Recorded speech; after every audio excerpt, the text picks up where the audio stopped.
everyone, welcome back to my channel. Thank you so much for joining me here today on Finding Mel. Today I wanted to talk to you about a Bible study that I just did, and it's on the story of Hagar. The story of Hagar can be found in the book of Genesis starting at chapter 16. So if you're not familiar with that, or if this is, your first Bible study, I'm going to lay it all out for you guys. Trust me. So right now, the main people in this story are Abraham, and then you have Abraham's wife, Sarah, and their son, Isaac. And then you have Hagar, which is Sarah's slave, and you have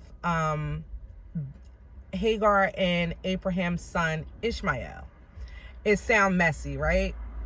Okay, so let's jump into it. So basically, God had made a promise to Abraham that he was going to, have all these descendants, and he was going to have all these blessings. But in order to do that, he needed to have a child, a son. So Sarah's like up in age. She's old, and she's like, I'm not pregnant. And every month that goes by and she's not pregnant, she's getting like depressed and she's getting upset. And if you've ever struggled with infertility, you understand that. Like, that's a really painful thing. And that's like, a worrisome thing. And, she's like, God, like, how are you going to fulfill your promise to my husband if I don't have a child? Like, he has not put a child in me yet. How are you going to make this promise? And God's like, be patient. But Sarah, she must got patience like I do, because I have no patience. So Sarah, she's being impatient. She's like, you know what? She goes to her husband and she says to Abraham, I want you to be with my slave. I want you to be with Hagar, and you're going to have a child by Hagar, because Hagar's still kind of young, right? So Abraham, what were you thinking? What were you thinking, Abraham? I just want to know, what were you thinking? So Abraham goes and he bees with Hagar. Okay, he lays with Hagar and he gets Hagar pregnant. Now, mind you, Hagar is still Sarah's slave. So they have to see each other every day. They're living together. It's not like she live over here and Sarah lives over here. No, they living together. They're in the same camp and they're living together and they're seeing each other.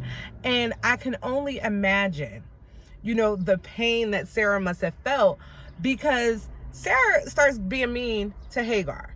She starts being spiteful. She starts being mean. But you got this woman that, even though it was your idea, she is pregnant by your husband. And so every time that Sarah sees Hagar and she's getting bigger, she gets upset.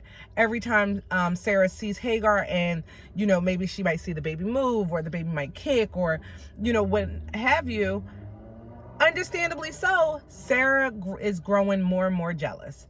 And she's being meaner and meaner and meaner to Hagar. And so Hagar is just like, I ain't got to take this. And she bounces. She leaves. So Hagar runs off into the desert, and the angels come and they visit Hagar. And they're like, no, you need to go back. God is going to fix this. You need to go back. Just trust us. Go back. So Hagar goes back, and she gives birth to her son Ishmael. And Abraham's happy. He's like, I got a son, I got a son, y'all. And he's happy and he's loving Ishmael and everything. And Sarah's still like, stink face, right? So finally, Sarah gets pregnant, and she's old. So this is already like an amazing miracle, because she's like old as dirt, right? So Sarah gets pregnant and she has her son Isaac. So now she really like, they gotta go. Like, Abraham, tell your little side family, even though this was all Sarah's, doing, this was all Sarah's idea, she's like, you got to go. So Abraham like, listen, my wife, okay, she got a problem with this. You got to go. Here's some water. Here's some bread. Deuces, right? So Abraham kicks Hagar and Isaac out, and they're off in the desert. And Isaac, he's not like a big child. He's not like a teenager. He's not like an adult, but he's not like a little kid either. And Hagar, that's his mom. So, obviously his mom, like, he hurts, she hurts. So Hagar's like, he's crying, Hagar's crying. And Hagar's like, I can't take this anymore. We done ran out of food. We done ran out of water. I don't know where to go. I don't, have anywhere to go. I'm just a slave. Like, none of this was my idea. And she tells Ishmael, sit right here. Let me go off, and figure something out. And I don't want you to see me crying, because if you see me crying, you're going to start crying even more. And she goes, and God visits her, and he says, I heard you, sis. I heard your cry. I heard your son's cry. I heard your cry. Don't worry. I am going to make a great nation out of Isaac. Or, I'm sorry, out of Ishmael. I got you. Don't worry about it. So that's where we're going to stop this story. So basically, number one, patience. Like, I feel like, the reoccurring theme in this and the reoccurring theme in my life has been patience, God's time. See, all this could have been avoided had Sarah had patience.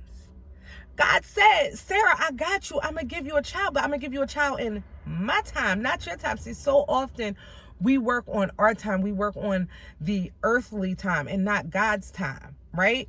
Which is when we get impatient and then we start making decisions. But we can't make decisions on our own and expect to have the same outcome had we just waited on God. You know what I'm saying? But also, what this also taught me was God will fix anything. God will fix. He said, listen, I got you. He told when Hagar originally went into the desert when she was pregnant, he said, I got you. He said, I got you. I will fix this. Just trust in me. I'm going to fix this. You understand what I'm saying?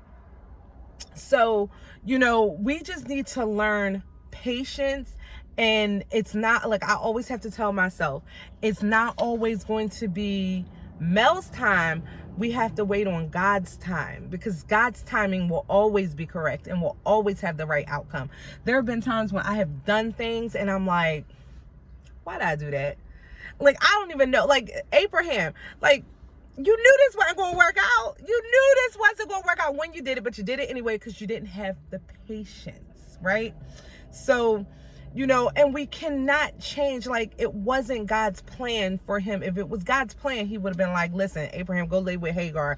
You have a baby. He didn't say that originally. That was Sarah talking. That was Sarah's impatience. We cannot change God's plan and expect the same conclusion. And, the last thing was, sometimes we got to leave our mistakes in the past, and we just got to keep moving forward. We just have to remember that, we cannot live in the past. We can't do that. We make mistakes, and God knows that we're going to make mistakes. And if we just go to him and we say, God, I messed up again, he's going to be like, I got you. I got you. All I wanted you to do was call for me, cry to me, come to me, and I got you. You know what I mean? And last, God has a plan for your life. You're going to make mistakes. God knows you're going to make mistakes. Leave them behind. You've gone as far as you can go doing what you thought was right. You've gone as far as you can go on your time. Maybe it's time to start living on God's time. Maybe it's time to stop pretending that everything is going to be okay and let go of your own wrongdoings and just let God. So I'm so glad that you guys joined me. I'm so glad to, be able to share my perspective on the story of Hagar and Sarah and Ishmael and that great mess that God turned into greatness. And I hope you enjoyed it as well. Please don't forget to like and subscribe, and check me out on Instagram, findingmel63. Smooches.